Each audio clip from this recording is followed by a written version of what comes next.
Imagine being so broken by loss that you forget how to smile. Harper Collins, a millionaire CEO, hasn't smiled once in 10 years, not since her wife died. Her empire thrives, but her heart remains frozen. Then a simple janitor walks into her world and changes everything.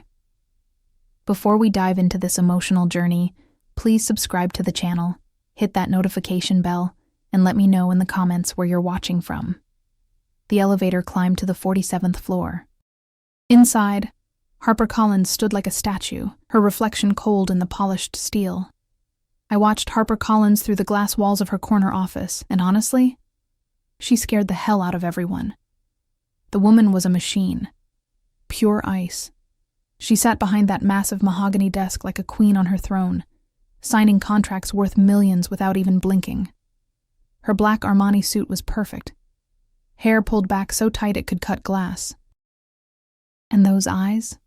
Gray as a winter storm, cold as Arctic wind. "Ma'am, the quarterly reports," her assistant whispered, sliding papers across the desk like she was feeding a dangerous animal. Harper didn't look up, just signed. Next paper. Sign. Next paper. Sign. The assistant practically tiptoed out, shoulders hunched like she'd escaped a predator's den. I'd been working security in this building for 3 years, and I'd never, not once, seen Harper Collins smile. Hell, I'd never seen her show any emotion at all. She was like a beautiful robot programmed for corporate domination. "She's been like that since her wife died," whispered Janet from accounting as we rode the elevator together. 10 years ago. Cancer. They say Harper used to be different before. Warmer. Human even. The elevator dinged. 47th floor. Harper was standing by the floor-to-ceiling windows now, staring out at the city like she owned it. Which, let's be honest, she pretty much did. Collins Industries had its fingers in everything. Real estate, tech, pharmaceuticals, green energy. The woman was worth more than some small countries, but money couldn't buy what she'd lost. Her phone buzzed. She answered without emotion, without warmth, without anything resembling human feeling. Collins. Her voice was sharp enough to cut steel. "No, fire him.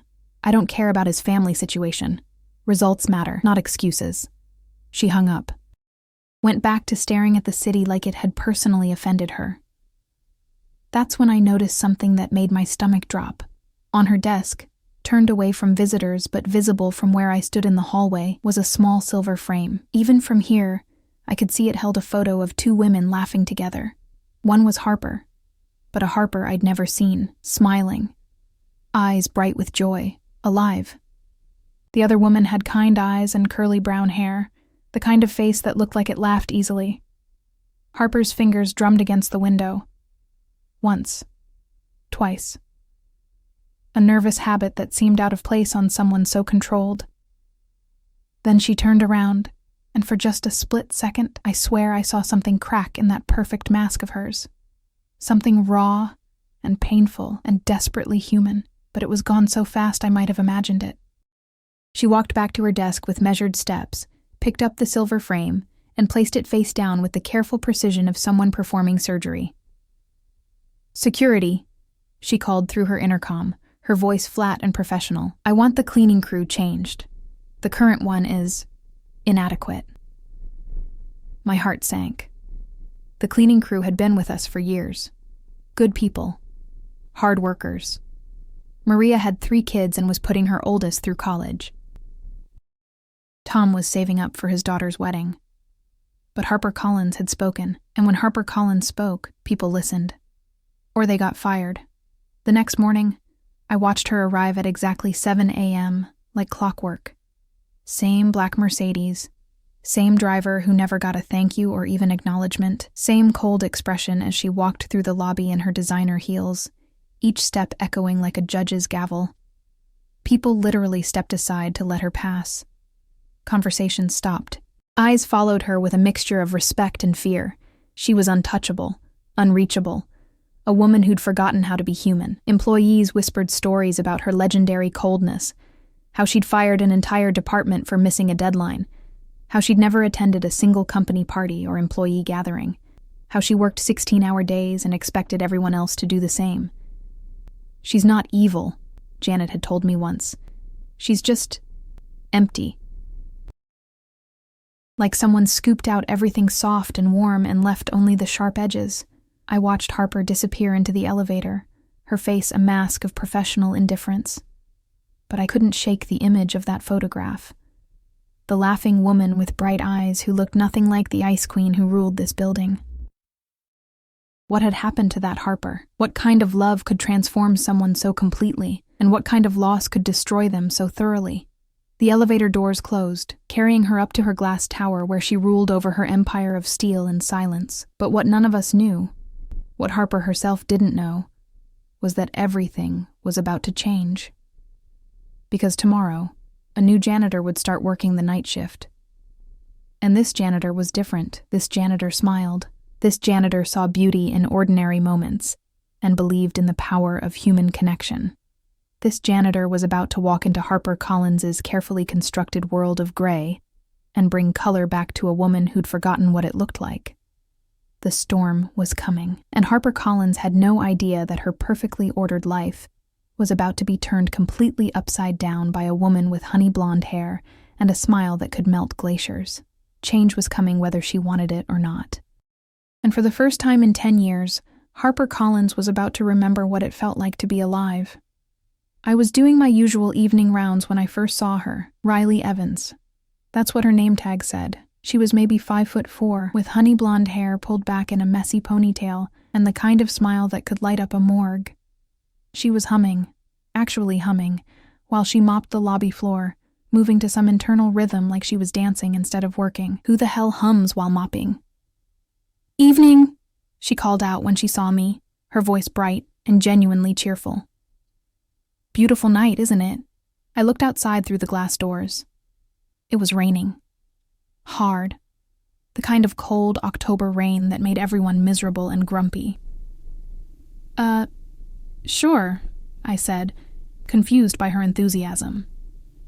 She laughed, this bright, genuine sound that echoed through the empty lobby like music. I know. Most people think I'm crazy. But rain means the plants get watered, and tomorrow the air will smell fresh and clean. Plus, there's something magical about the way the city lights reflect in the puddles. I stared at her. In 3 years working here, I'd never heard anyone talk about plants or fresh air or magical reflections. Most people complained about the weather, the hours, the pay, the commute. "You're new," I said, stating the obvious. "First night." She dipped her mop in the bucket, wringing it out with practiced efficiency. Riley Evans, professional floor shiner and part-time optimist. Part-time?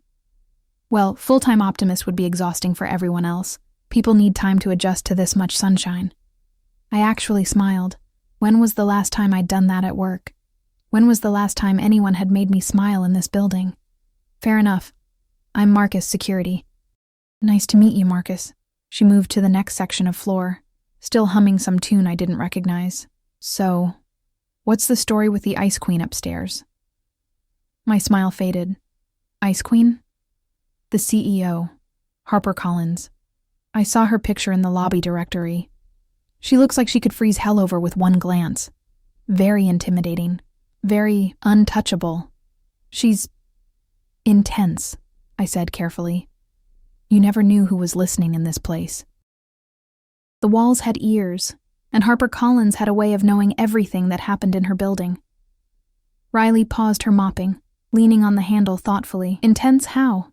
Like, scary intense or sad intense? The question caught me off guard. Sad intense.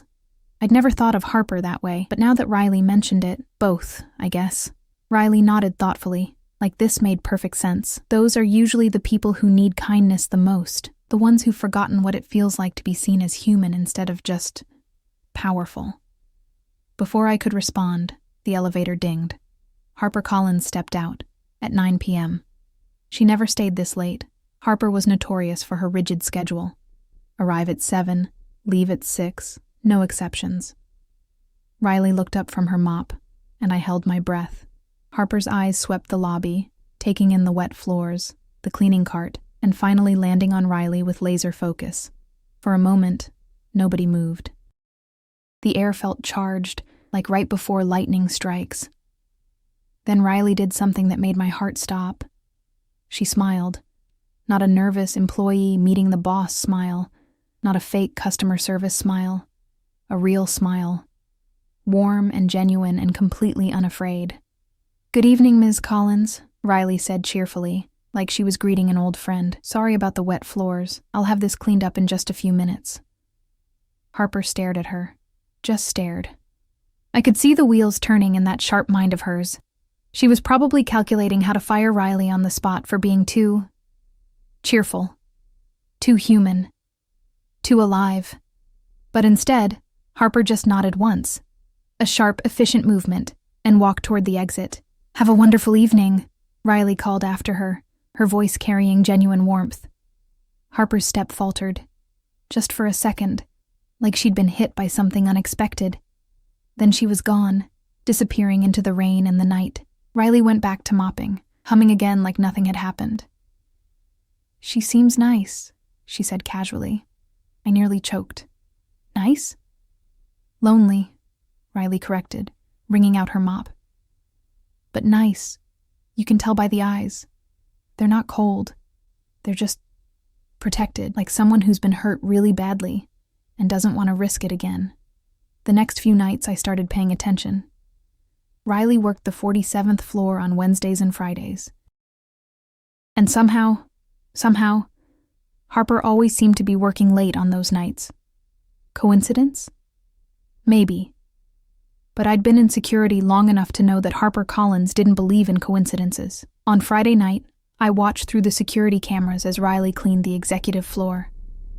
She moved through the offices like she was dancing, earbuds in, occasionally stopping to straighten a picture or water a plant that someone had forgotten. She talked to the plants.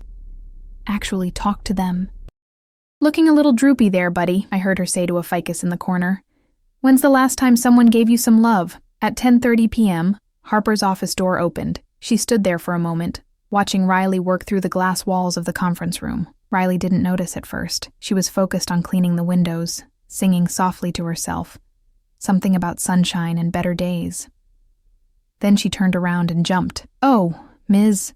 Collins. I'm sorry. I didn't hear you come out." Harper didn't say anything, just stood there in her perfect suit, looking at this woman who seemed to glow with some inner light that Harper had forgotten existed. "I can come back later if you need to." "No," Harper said quietly. "Continue."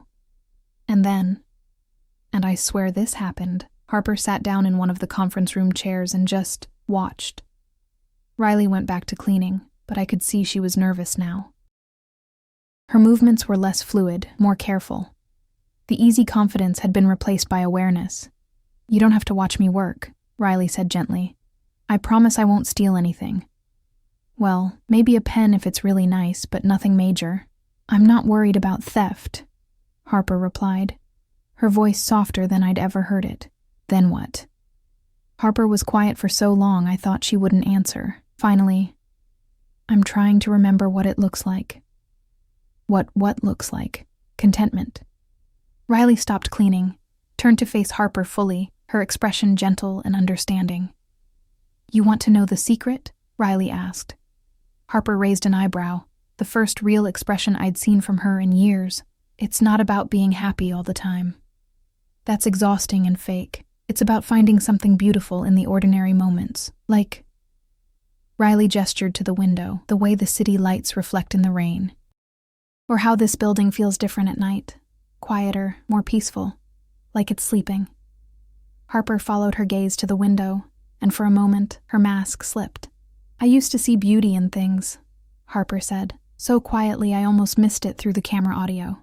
"What happened?" Harper stood up abruptly. "I should let you work."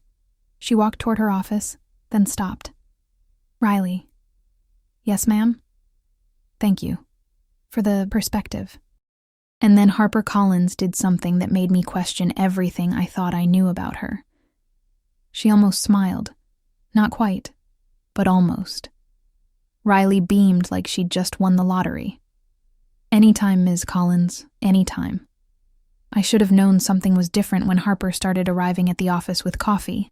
Not just any coffee. Good coffee. The expensive kind from that little cafe down the street that charged $8 for a latte and somehow made it worth every penny. But she wasn't drinking both cups. Every morning for a week, I watched her carry 2 cups up to the 47th floor through the security cameras. She'd drink one and leave the other on the reception desk outside her office, like an offering to some invisible deity. The day shift cleaning crew thought it was for them. They were wrong. The coffee sat there all day, growing cold, until Riley arrived for her evening shift. It was Thursday night when everything changed. I was reviewing security footage when I heard the crash. 47th floor, conference room. The sound of ceramic shattering, liquid splashing, papers scattering. I grabbed my radio and headed for the elevator, but by the time I got there, I could hear voices through the glass doors. Oh God, I'm so sorry." Riley's voice was panicked, higher than usual. I peered around the corner and saw chaos. Coffee everywhere. Dark liquid spreading across Harper's white silk blouse, dripping onto her perfectly pressed skirt. Papers scattered across the floor, some soaked through with coffee, others floating like lily pads in brown puddles. Riley was on her hands and knees, frantically trying to clean up the mess with paper towels that were completely inadequate for the disaster zone. Harper stood frozen in the middle of it all, coffee dripping from her clothes, her hair slightly mussed for the first time since I'd known her. "I'm so sorry, Miss Collins. I didn't see you come in, and I turned around too fast with the coffee cart, and the wheel caught on the carpet, and—" "Stop," Harper said quietly. Riley froze, still on the floor, looking up at Harper with wide, terrified eyes. "Just stop." I expected Harper to explode, to fire Riley on the spot, to unleash that legendary Collins fury that had made grown men cry and sent entire departments scrambling for cover. Instead, she did something that made my jaw drop. She laughed. Not a big laugh, just a small, surprised sound that seemed to escape before she could stop it. But it was the first time I'd heard Harper Collins laugh in 3 years. "It's just coffee," Harper said, looking down at her ruined outfit with something that might have been amusement. "And honestly, this blouse was uncomfortable anyway, too tight in the shoulders." Riley looked up from the floor, eyes wide with disbelief. You're not firing me? For spilling coffee?" "No." Harper stepped carefully around the puddle, her expensive heels squelching slightly. "Though I might need to borrow a shirt." "I have a spare uniform in my locker," Riley offered quickly, scrambling to her feet. It's not silk or anything fancy, but it's clean. That would be perfect." 20 minutes later, I watched through the security cameras as Harper Collins, CEO of a multi-billion-dollar corporation, walked through her office wearing a janitor's uniform. It was surreal. The gray polo shirt was too big for her, hanging loose on her slender frame. The pants were too short, showing her expensive ankles above sensible work shoes Riley had lent her. But somehow, she looked more human than I'd ever seen her. More real. Riley had insisted on staying late to help clean up the mess, even though Harper told her it wasn't necessary. "I made the mess. I cleaned the mess," Riley had said firmly. "That's the rule." So there they were, at midnight, both on their hands and knees scrubbing coffee stains out of the conference room carpet. "You know," Riley said, sitting back on her heels, "this is probably the most fun I've had at work in months." Harper looked at her like she'd spoken in a foreign language. "Fun?" "Yeah. I mean, when's the last time you got to do something normal? Something messy and imperfect and completely unplanned?" Harper considered this, her hands stilled on the carpet. "I don't do messy. Maybe you should try it sometime." "Why?" Riley shrugged, going back to scrubbing. "Because perfect is exhausting. And lonely, and because sometimes the best moments happen when everything goes wrong." Harper's hands stilled completely now. "I saw the photo," Riley said gently, not looking up from the stain. "On your desk. She was beautiful." I watched Harper's face through the camera. For a moment, her carefully constructed mask slipped completely, revealing something raw and vulnerable underneath. "She was," Harper whispered. "What was her name?" "Sarah." The name came out like a prayer, like something sacred. Her name was Sarah. Tell me about her. Harper was quiet for so long I thought she wouldn't answer. Then, slowly, she began to speak. She laughed at everything, bad movies, my terrible cooking, her own jokes that weren't even funny. She saw joy in the smallest things. A perfect cup of coffee, sunsets, the way snow looked on the windowsill. Riley smiled, still scrubbing. She sounds wonderful. She was. And when she died, Harper's voice broke slightly. The world lost its color. Everything became gray. Food had no taste. Music had no melody. Even the sunrise looked like just... even coffee. Light. Harper looked at the stain they were cleaning, especially coffee. She used to make it for me every morning. Said it was her way of saying good morning without words. Is that why you've been bringing 2 cups to work? Harper's eyes snapped up to meet Riley's. You noticed? I notice everything. It's a gift and a curse. Harper sat back, no longer pretending to clean. I don't know why I do it. Habit, maybe. Or hope that somehow that she'll be there to drink it with you. Yes. Riley reached over and gently touched Harper's hand. She's not gone, you know. Not really. She's in every kind thing you do, every moment of beauty you choose to see. Every time you let yourself feel something other than pain. Harper stared at their joined hands. I don't remember how to feel anything else. Then maybe it's time to learn again. Harper looked up at Riley, really looked at her. And for the first time in 10 years, I saw something other than ice in Harper Collins' eyes. I saw possibility. The coffee, Harper said suddenly. Tomorrow morning. Would you like to share it with me? Riley's face lit up like Christmas morning. I'd love that. Harper almost smiled, almost. But it was closer than she'd come in a decade. And as I watched them finish cleaning up the mess together, I realized something had shifted in that conference room tonight. Something that couldn't be cleaned up or put back the way it was. Something that looked a lot like hope. The coffee stain never did come out completely. There was always a faint brown mark on the carpet, barely visible unless you knew where to look, but Harper never had it replaced. Some stains, I realized, were worth keeping. Some messes were worth making, and sometimes the most beautiful things happened when everything fell apart. I wasn't supposed to be in Harper's office, but she'd asked me to water her plants while she was in meetings all day, and honestly, I was curious. The woman was a mystery, wrapped in expensive suits and cold stares.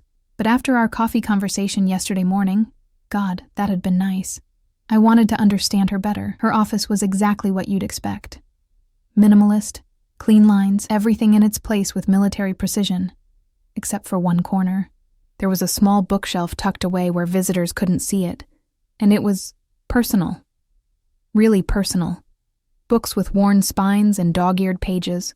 A small ceramic mug with a chip in the handle. A dried flower pressed between glass like a precious artifact. And photos. So many photos. I knew I shouldn't look. This was private. Sacred, even. But I couldn't help myself. The first photo made my breath catch. Harper and Sarah at what looked like their wedding. Both in white dresses, laughing as they fed each other cake. Harper's face was radiant, absolutely glowing with happiness. This wasn't the Harper I knew. This Harper was alive, vibrant, full of joy. The next photo showed them on a beach somewhere tropical. Sarah was building a sandcastle while Harper watched, her expression soft with love, completely unguarded. Then camping. Sarah roasting marshmallows while Harper tried to set up a tent, both of them covered in dirt and grinning like teenagers. Christmas morning. Sarah in pajamas, surrounded by wrapping paper, holding up what looked like a terrible homemade scarf. Harper was laughing so hard she was crying, doubled over with mirth. In every single photo, Harper was smiling, genuinely, completely, radiantly smiling. She made that scarf. I spun around, heart hammering against my ribs. Harper stood in the doorway, her expression unreadable. I'm sorry, I said quickly, stepping away from the bookshelf. I was just watering the plants and I saw... It's okay. Harper stepped into the office, closing the door behind her with a soft click. I don't usually let people see those. I shouldn't have looked, but you did. Harper walked over to stand beside me, looking at the photos with an expression I couldn't read. What do you see? I studied her face, trying to gauge her mood. Was she angry? Sad? I couldn't tell. I see love, I said honestly. Real love. The kind that changes everything. Harper picked up the Christmas photo, running her thumb over Sarah's face with infinite tenderness. She spent 3 months knitting that scarf. It was hideous, lumpy and uneven and the wrong color entirely. But you kept it. I wore it every winter for 5 years, until Harper's voice trailed off, until she got sick. Harper nodded, setting the photo back down with careful precision. Cancer, pancreatic. By the time they found it, it was everywhere. Stage 4, terminal. I wanted to say something comforting, but what do you say to that? Sorry for your loss. It gets easier with time. All the meaningless phrases people throw around when they don't know what else to do. Instead, I just waited. She was sick for 8 months, Harper continued, her voice steady but hollow. 8 months of treatments and hospitals, and hope that kept getting smaller and smaller. She picked up another photo, Sarah in a hospital bed, bald from chemo but still smiling, still radiant. The last month she couldn't get out of bed, but she still tried to make me coffee every morning. Her hands would shake so badly she could barely hold the cup, but she insisted. She loved you. She did. And I loved her. More than I thought it was possible to love another person. Harper sat down heavily in her chair, suddenly looking exhausted, like the weight of the memories was crushing her. After she died, people kept telling me I'd move on, that I'd find someone else, that Sarah would want me to be happy, but you didn't believe them. How could I? Sarah wasn't just my wife, she was my best friend, my partner, the person who made me want to be better than I was. How do you replace that? I perched on the edge of her desk, careful not to disturb anything. Maybe you don't replace it. Maybe you just make room for something different. Harper looked at me sharply. Different how? I don't know. I've never lost someone like that, but I think love doesn't have to be the same every time. It can be quieter, or different, or what? I took a deep breath. Or maybe it's not about finding another Sarah. Maybe it's about letting yourself be the person Sarah fell in love with again. Harper was quiet for a long time, staring at the photos. I don't remember who that person was, she said finally. I think you do. I think she's still in there, just scared. Scared of what? Of feeling that much again, of risking that kind of loss. Harper's laugh was bitter, hollow. Smart fear. Maybe. But Sarah didn't love you because you were safe. She loved you because you were brave enough to love her back. Harper looked at me then, really looked at me. When did you become so wise? I'm not wise. I'm just observant. And I've been watching you. Watching me? I felt my cheeks heat up. Not in a creepy way. You're different than people think you are. How so? You leave coffee for people. You notice when the security guard looks tired and you make sure there's fresh coffee in the break room. You approved overtime pay for the cleaning crew during the holidays even though corporate said no. Harper frowned. How do you know about that? Because I pay attention, and because you're not as cold as you pretend to be. I'm not pretending. Yes, you are. You're hiding. There's a difference. Harper stood up abruptly, walking to the window. The afternoon sun caught her profile, highlighting the sharp angles of her face, the tension in her shoulders. What if I don't want to stop hiding? Then that's your choice. But Sarah... I gestured to the photos. She wouldn't want you to disappear. You didn't know her. No. But I know love. And love wants the person it loves to live. Really live. Not just exist. Harper pressed her forehead against the glass, her breath fogging the window. It's been 10 years, Riley. 10 years of gray. I don't know if I remember how to see color anymore. I stood up, walking over to stand beside her. Then maybe we start small. Small how? I pointed out the window. What do you see? Harper sighed. Buildings, traffic, people rushing around like ants. Look again. She did, her brow furrowed in concentration. The sunset, she said slowly. It's orange and pink. And And there's a couple walking hand in hand down there. She's laughing at something he said. And? Harper's voice grew softer. And there's a little girl feeding pigeons in the park. Her mother is watching her, smiling. Color, I said gently. It's still there. You just have to choose to see it. Harper turned to look at me, and for a moment, I saw a crack in that perfect armor of hers. What if I'm not ready? Then we wait. But Harper? I reached out and gently touched her arm. Sarah loved you.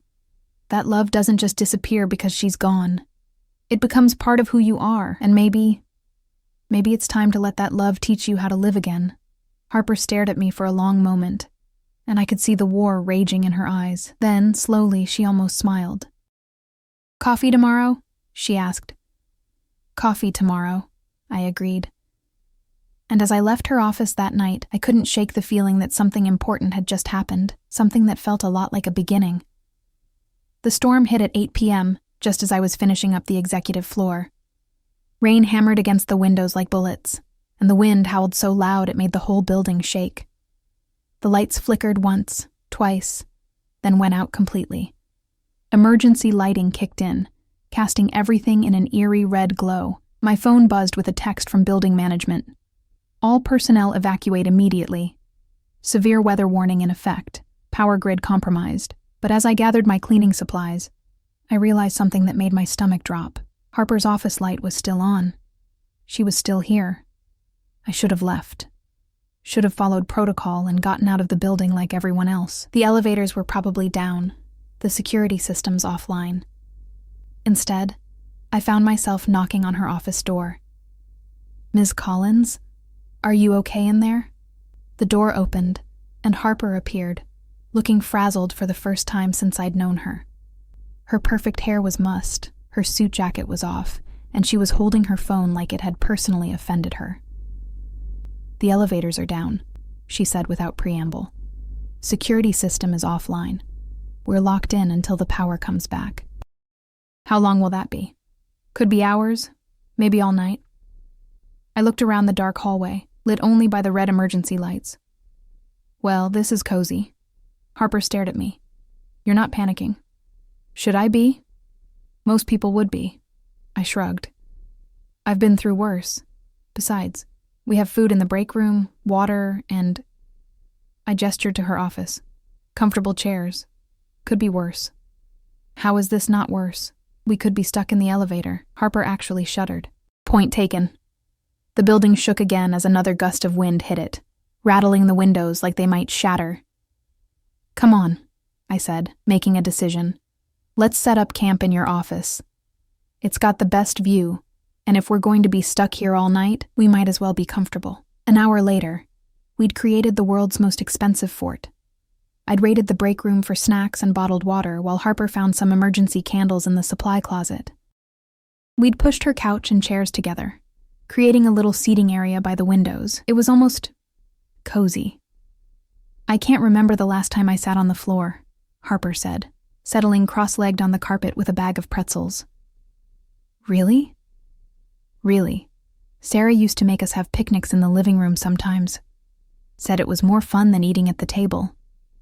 This was the first time Harper had mentioned Sarah without looking like she was in physical pain. She sounds like she knew how to have fun. She did.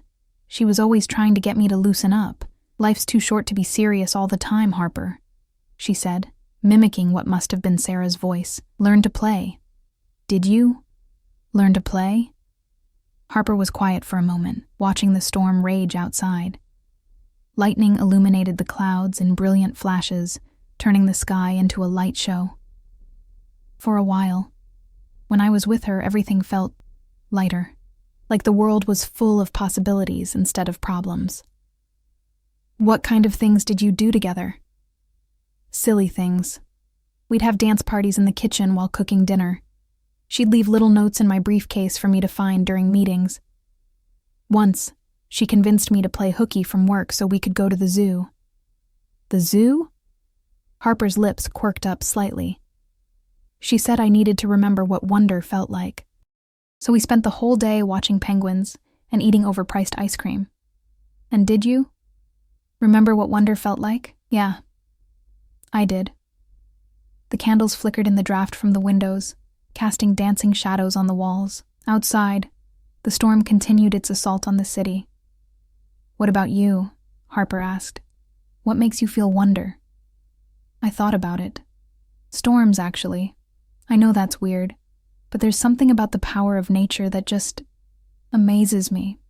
All that energy and chaos, but somehow it creates something beautiful. Like what? Like this. I gestured to the windows, where lightning was illuminating the clouds in brilliant flashes. Look at that. It's terrifying and gorgeous at the same time. Harper followed my gaze, and I watched her face in the candlelight. For once, she wasn't thinking about quarterly reports or board meetings. She was just present. "I used to love storms," she said softly. "Sarah and I would sit on our porch during thunderstorms and just watch. She'd make hot chocolate, and we'd curl up together under a blanket." What changed? She died during a storm like this. I was stuck at the office, couldn't get to the hospital because of the weather. By the time I got there, Harper's voice broke slightly. She was already gone. My heart ached for her. "Harper, I'm so sorry. I blamed myself for months. If I'd left work earlier, if I'd ignored the weather warnings, if I'd been there, she wouldn't have wanted you to blame yourself." "How do you know?" "Because love doesn't work that way. Love wants the person it loves to forgive themselves, to find peace." Harper was crying now, silent tears streaming down her face in the candlelight. "I miss her so much," she whispered. "Every day, every moment. I miss her laugh and her terrible cooking and the way she'd steal the covers at night." "Of course you do. That's what love is. But it hurts. It hurts so much that sometimes I can't breathe." I scooted closer to her on the carpet. "Can I tell you something?" She nodded. "My grandmother died when I was 15. She raised me after my parents died in a car accident. And when she got sick, I was angry. Angry at God. Angry at the world. Angry at her for leaving me. What did you do?" "I stopped living. For 2 years, I just existed. Went through the motions. And then one day, I was cleaning out her house, and I found a letter she'd written to me." "What did it say?" "It said that grief is love with nowhere to go, but that love doesn't disappear when someone dies. It transforms. It becomes the kindness we show others, the beauty we choose to see, the courage we find to keep living." Harper wiped her eyes. "That's beautiful." She was a wise woman, and she was right. The love doesn't go away, Harper. It just changes shape. We sat in comfortable silence for a while, watching the storm. The lightning was less frequent now, the thunder more distant. "Riley?" "Yeah?" "Thank you for staying, for this. Thank you for letting me." Harper looked at me then, really looked at me, and something shifted in her expression. Something soft and vulnerable and real. "I haven't talked about Sarah like this in years," she said. "It feels good, scary, but good. Healing usually is." Another flash of lightning lit up the sky, and in that moment, Harper smiled. Not almost smiled, not tried to smile. Actually smiled. It was small and tentative, and absolutely beautiful. "There it is," I said softly. "What?" "Your smile." I was wondering what it looked like.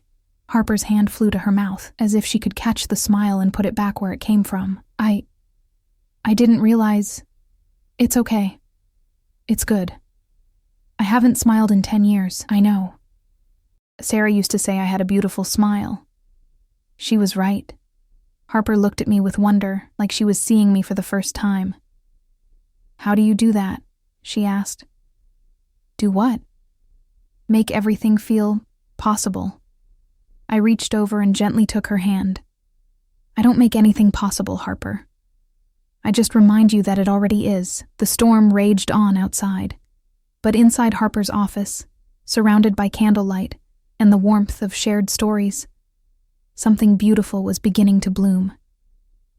Something that looked a lot like hope. And for the first time in 10 years, Harper Collins was smiling.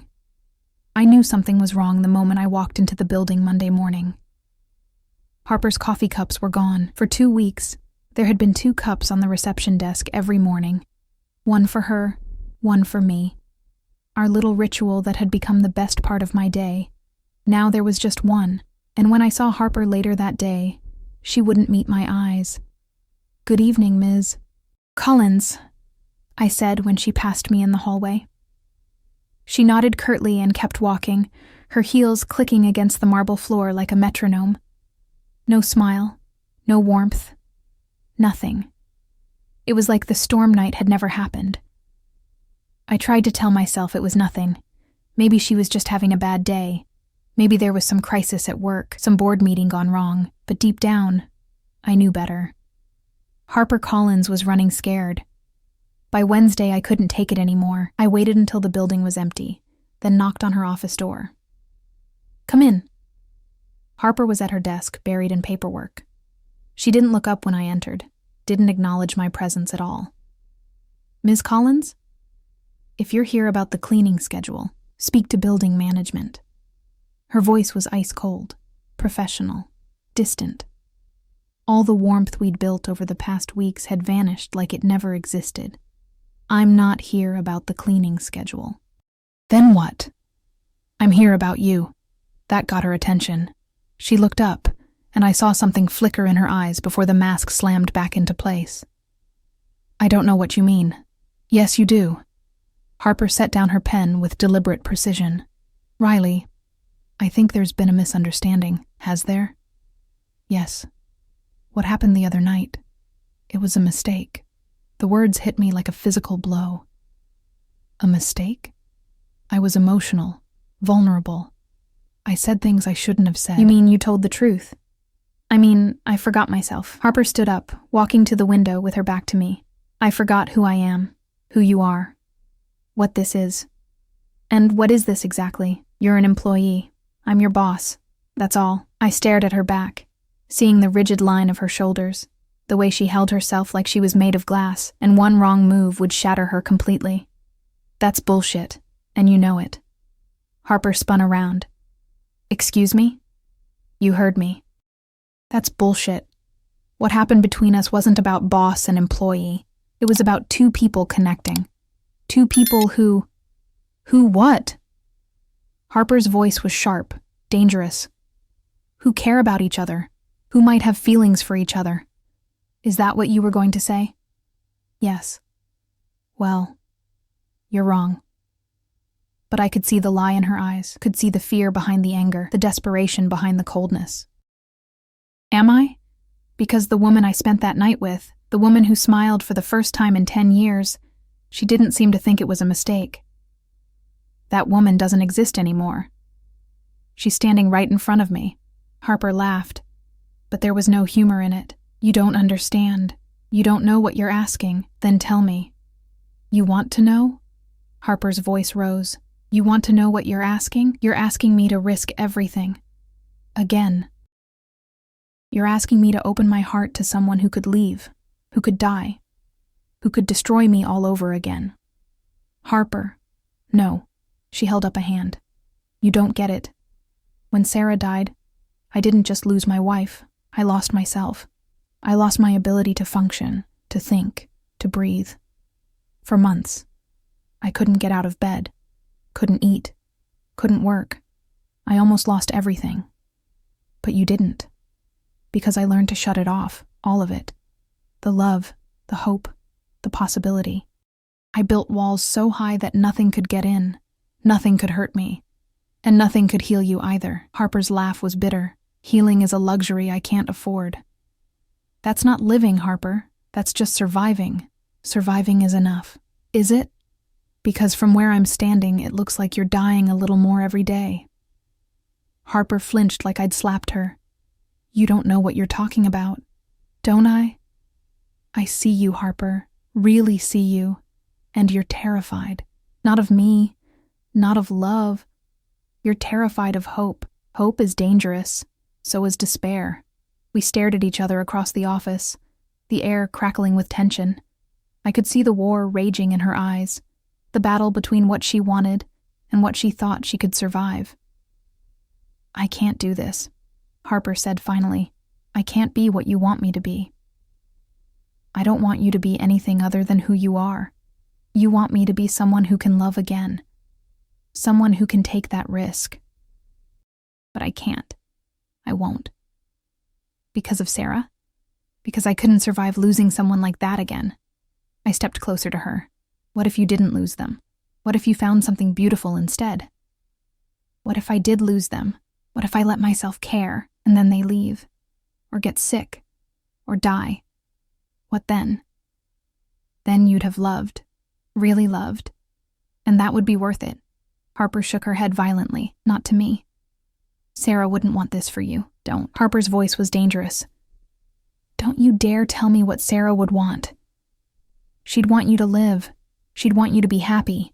She'd want me to be safe. No, she wouldn't. Because safe isn't living. Safe is just existing. Harper turned back to the window. This conversation is over. Harper. I said it's over.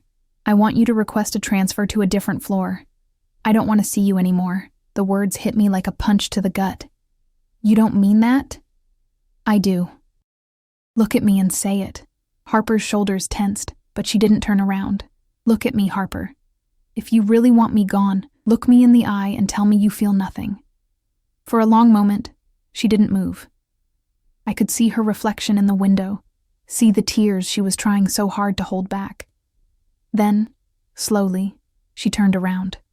Her eyes were bright with unshed tears, and I could see the war raging inside her, the love fighting against the fear, the hope battling the despair.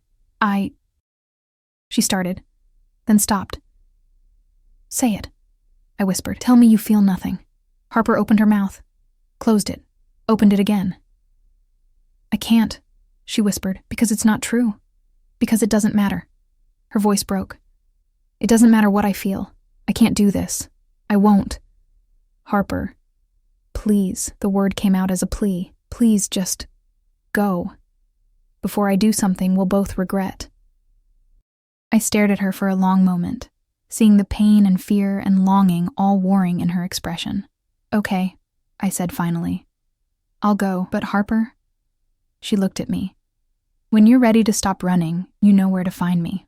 I turned and walked toward the door. Riley. I stopped but didn't turn around. I'm sorry, she whispered. So am I said. And then I left. My heart breaking for both of us, because I could see what Harper couldn't. She wasn't protecting herself from pain. She was drowning in it. And until she was ready to reach for the lifeline I was offering, there was nothing I could do but wait. And hope that love would be stronger than fear. 3 weeks. 3 weeks of Harper avoiding me like I carried the plague. 3 weeks of single coffee cups and cold nods and the return of the ice queen everyone feared. 3 weeks of watching her slowly disappear back into the gray world she'd built around herself. I should have given up. Should have requested that transfer and moved on with my life, but I couldn't. Because I'd seen her smile. I'd seen the real Harper Collins, the one who laughed at storms and talked about her wife with love instead of just pain, and I wasn't giving up on her. That's why I was standing outside her office at 11 p.m. on a Friday night, holding 2 cups of coffee and my heart in my throat. I knocked. Come in. Harper looked up from her computer, and her face went through a series of emotions when she saw me. Surprise, longing, fear, and finally, resignation. I thought I made myself clear, she said. You did. Crystal clear. I walked into the office and set one of the coffee cups on her desk. But I'm not here as your employee. Then what are you here as? Your friend. Harper stared at the coffee cup like it might bite her. I don't have friends. You have me. Riley, just listen. Please. 5 minutes. And then I'll leave you alone forever if that's what you really want. Harper was quiet for a long moment. Then she gestured to the chair across from her desk. I sat down, wrapping my hands around my coffee cup for courage. I've been thinking about what you said. About not being able to survive losing someone again. Riley, let me finish. You're right. Love is a risk. Caring about someone is dangerous. There are no guarantees. Harper's expression was guarded. Then why are you here? Because I realized something. You think you're protecting yourself by not loving again. But Harper, you're not protecting yourself. You're punishing yourself. That's not. It is. You're punishing yourself for surviving when Sarah didn't. You're punishing yourself for being human enough to want connection again. You're punishing yourself for having the audacity to hope. Harper's hands clenched on her desk. You don't understand. I understand that you loved Sarah with everything you had. I understand that losing her nearly destroyed you. But Harper, what you're doing now, this isn't honoring her memory. This is burying it. How dare you? Sarah loved you, right? Really, truly loved you. Yes. Then she loved your smile, your laugh, your capacity for joy. She loved the part of you that could see beauty in the world. Harper's eyes filled with tears. Yes, so by refusing to smile, by refusing to laugh, by refusing to see beauty, you're not keeping her alive. You're killing the parts of yourself that she loved most. The tears spilled over now, streaming down Harper's face. I don't know how to do it differently, she whispered. Yes, you do. You showed me that night during the storm. You remembered how to be human again. For one night. For a start. I leaned forward in my chair. Harper, I'm not asking you to forget Sarah. I'm not asking you to love me the way you loved her. I'm just asking you to let yourself live again. What if I can't? What if you can? Harper wiped her eyes with the back of her hand. What if I try and I fail? What if I hurt you? What if you try and it's beautiful? Riley, I know you're scared. I'm scared too. But Harper, I'd rather have one day of real love with you than a lifetime of safe emptiness with anyone else. Harper stared at me, and I could see the war raging in her eyes. I don't know how to do this, she said finally. Neither do I. We'll figure it out together. What if we stop asking what if and start asking what now? Harper was quiet for a long time, staring at the coffee cup I'd brought her. Sarah used to say that love wasn't about finding someone perfect, she said finally. It was about finding someone worth fighting for. Smart woman. She was. Harper looked up at me. She also used to say that the heart has an infinite capacity for love. That loving someone new doesn't diminish the love you had for someone else. Do you believe that? I want to. That's a start. Harper stood up slowly, walking around the desk to stand in front of me. If we do this, she said, if we try this, I need you to know that I'm broken. I'm damaged. I have bad days where I can't get out of bed. I have nightmares. I cry at random moments. I'm not the woman I was before Sarah died. I stood up too, reaching for her hands. I don't want the woman you were before. I want the woman you are now, broken pieces and all. Why? Because your broken pieces are beautiful. Because your scars tell a story of love so deep it nearly destroyed you. Because you're the strongest person I've ever met, and you don't even know it. Harper's breath hitched. Riley. Because when you smile, the whole world lights up, and I want to spend whatever time we have making you smile. I'm terrified. So am I. What if we're making a mistake? What if we're making the best decision of our lives? Harper stared into my eyes for a long moment. I could see her walls crumbling, see the fear giving way to something that looked like hope. Then, slowly, she smiled. Not the tentative, scared smile from the storm night. A real smile. Full and bright, and absolutely radiant. Okay, she whispered. Okay? Let's try. I felt like I could fly. Really? Really. But Riley? Yeah? Can we start slow?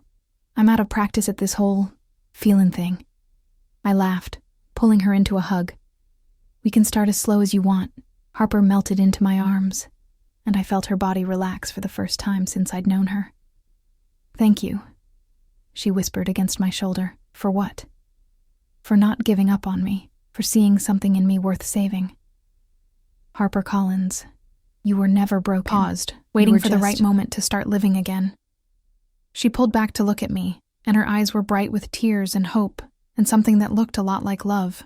I think, she said softly, I'd like to learn how to see color again. I think I'd like to teach you. And as we stood there in her office, holding each other while the city sparkled below us, I realized something beautiful. Sometimes the best love stories aren't about finding someone perfect. They're about finding someone worth healing for, someone worth fighting for, someone worth learning to live again for. Harper reached up and touched my face gently. I haven't felt this scared in 10 years. Good scared or bad scared? Good scared. Like standing at the edge of a cliff and knowing you're about to jump, but trusting that someone will catch you. I'll catch you, I promised. Always. And I'll catch you too. We kissed then, soft and tentative and full of promise. It tasted like coffee, and tears, and new beginnings. When we broke apart, Harper was crying again, but this time she was smiling too. Sarah would have liked you, she said. You think so? I know so. She always said I needed someone who could make me laugh, someone who could see the good in everything, even in grumpy CEOs, especially in grumpy CEOs. We laughed together, and the sound filled the office with warmth and light. So what now? Harper asked. Now we take it one day at a time. One smile at a time. One moment at a time. I like that plan. Good, because I have a lot of moments planned for us. Harper Collins smiled at me, really, truly smiled. And I knew we were going to be okay. Because love, real love, isn't about avoiding the storm. It's about learning to dance in the rain. Together. 6 months later, Harper Collins was photographed at a charity gala, laughing with her girlfriend Riley Evans. It was the first time anyone had seen the CEO smile in over a decade. When asked about the change, Harper simply said, I remembered what it feels like to be alive. And if you look closely at the photo, you can see it. The moment when a woman who thought she'd lost everything found something worth living for again. Don't forget to subscribe for more stories that remind us love always finds a way. And let me know in the comments, what moment changed your life forever?